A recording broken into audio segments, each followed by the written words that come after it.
Shalom saudara, puji nama Tuhan. Firman Tuhan bagi kita saat ini diambil dari Daniel pasal 3 ayat 13 sampai dengan ayat 18. Begini firman Tuhan: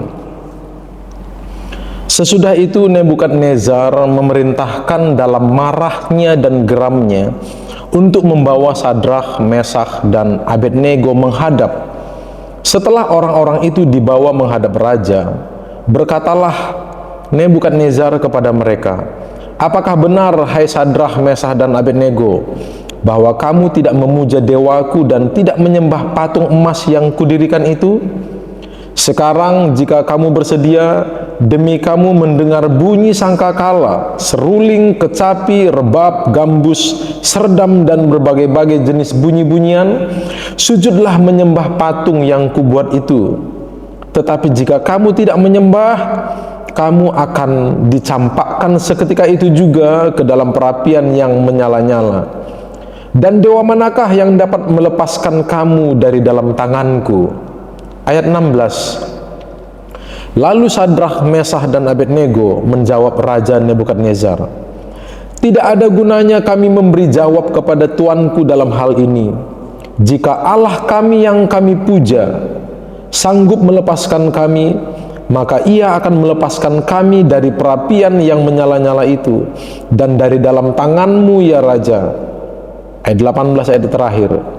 "Tetapi seandainya tidak, hendaklah tuanku mengetahui, ya Raja, bahwa kami tidak akan memuja dewa tuanku dan tidak akan menyembah patung emas yang tuanku dirikan itu."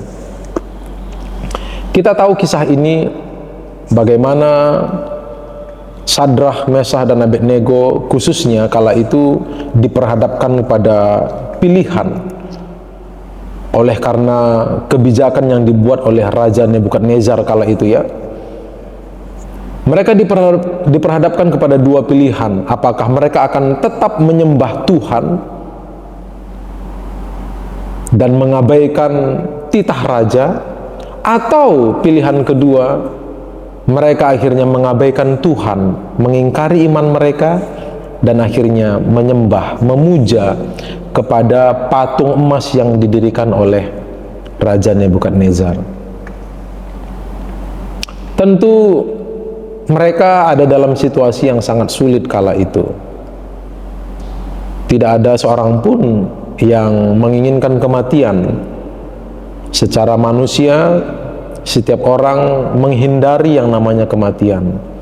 Tapi ada kalanya ketika kita mempertahankan iman kita, kita berhadapan dengan kematian, bahkan kematian secara fisik. Penderitaan bukan hanya penderitaan batin, tapi penderitaan secara fisik.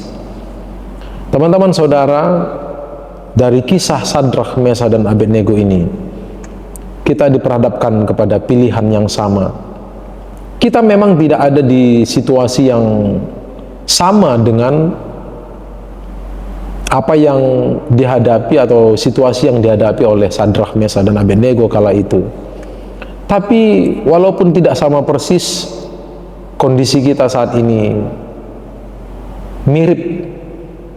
Kita memang tidak diperhadapkan kepada perapian yang menyala-nyala secara fisik. Kita memang tidak diperhadapkan kepada sebuah patung emas yang didirikan oleh seorang manusia, dan kita tidak dipaksa untuk menyembah itu.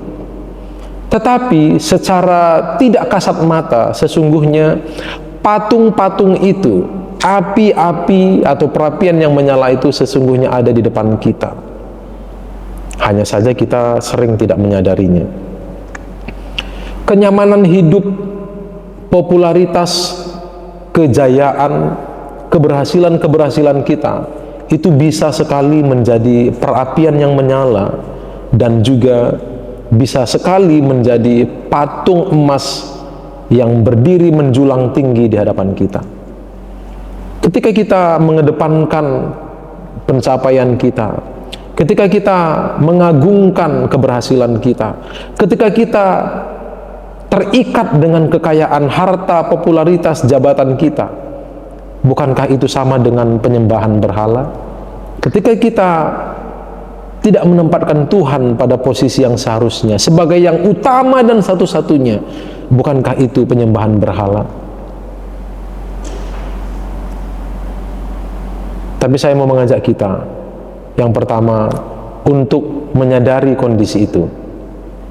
Saat ini saya mengajak kita untuk menyadari kondisi itu, bahwa kita pun sejatinya ada di situasi yang mirip, yang serupa.